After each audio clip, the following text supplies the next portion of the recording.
Now that is a wild little springtail. Oh, Frederick, let go, let go, let go. Frederick, let go. God's sake, honestly. You're unbelievable, mate. Max, and ever since I was a kid, I've been obsessed with wildlife. I'm a self-proclaimed tattooed naturalist, and I live in an incredible country with so much nature and some of the most incredible wildlife and flora and fauna we have on the planet. All right, got my light on, good to go.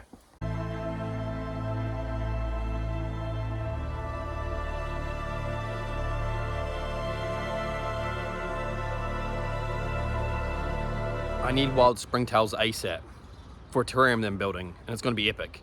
But you can't buy them here in New Zealand, so I need to catch them. So I'm in my garden, and this is how I'm going to get springtails for free out of my garden. Springtails are like gold.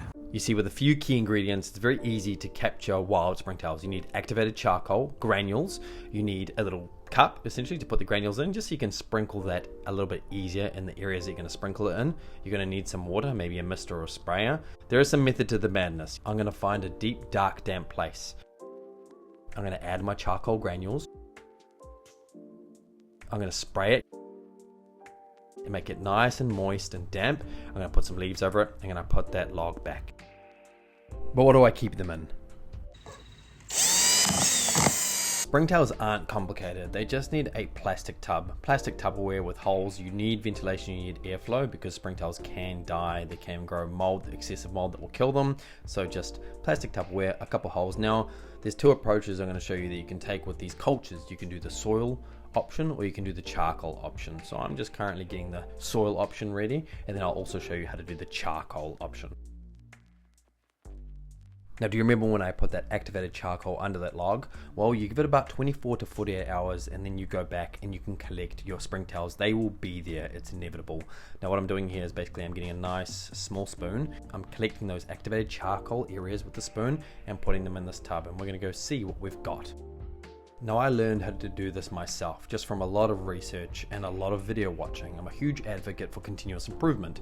So here I am. Now I'm spraying the soil. I've just collected them. I'm spraying the soil. Now here we go. Look at this cute little guy. He is going to do a lot of wonders for future terrariums, future bioactive environments.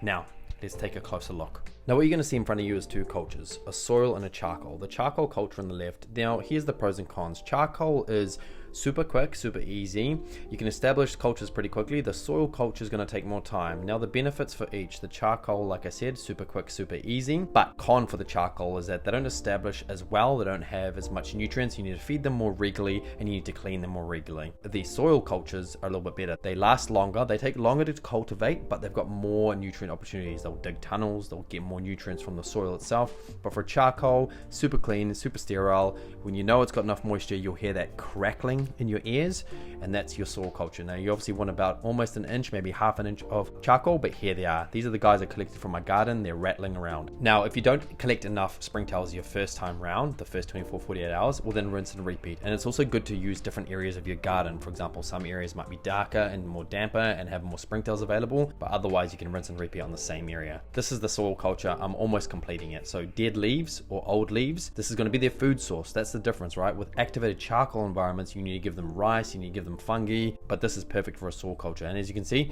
this little guy is rattling around as well. Now there is a reason why I'm doing this, if you're curious. You see, I've got some incredible animals, and I've got some really cool things to come. The springtail culture, it's not just an instruction manual, it's not just a DIY video, it's something so much more. There's something coming that I'm super excited about, that these little springtails are going to be part of, which is a lot bigger than all of us. Cool shit comes out in the dark. I'm Max, and here's a sneak peek of what's to come, and it's not just another terrarium.